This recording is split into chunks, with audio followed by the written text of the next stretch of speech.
Bismillah. Salaamu calaykum. Salaan kadib. Maanta waxaan soo gudbin doonaa ciwaan ku saabsan daryeelka carrada. Daryeelka carrada oo aan u aragnay ciwaan muhiim ah ayaan falaqayn doonaa maanta. Daryeelka carrada waa habab lagu ilaaliyo si aan carrada nafaqadu u lumin.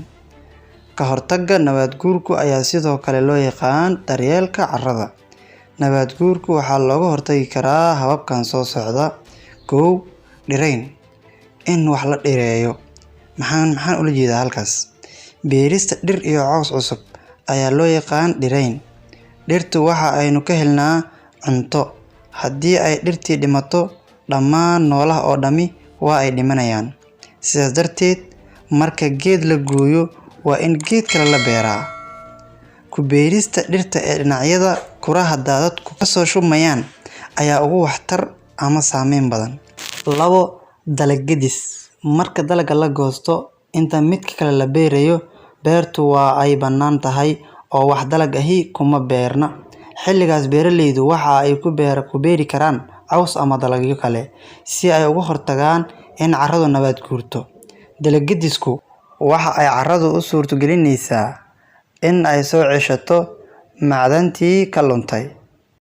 3. Beeritaanka diilimaha. Meelaha kuraha ah waxaa laga sameeyaa beero iyada oo diilimo laga sameynayo tiirooyinka kuraha. Arrintani waxa ay hoos u dhigaysaa socodka biyaha, halkaas oo carrada laga soo qaado hal diilin la tuulayo diilintii ku xigtay. Sidaa darteed, carrada dhammaanteed weligeed ma wada lumayso. Arrintan waxaa loo yaqaan beeritaanka diilimaha.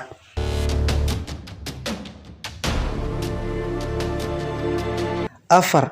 Dhisidda biyo-xireenno. Dhisidda biyo-xireennadu waxa ay ka hortagaan fatahaadaha.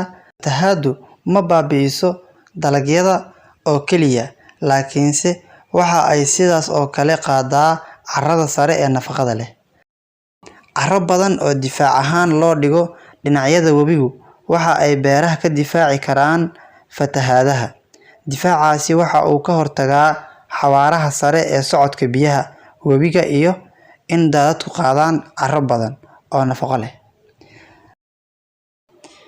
Wacyigelinta daryeelka kaymaha iyo carrada. Waxaa loo baahan yahay in dadku lagu wacyigeliyo baahida loo qabo daryeelka kaymaha iyo carrada. Waana in la qabtaa xaflad sanadeed dhir beerid ah.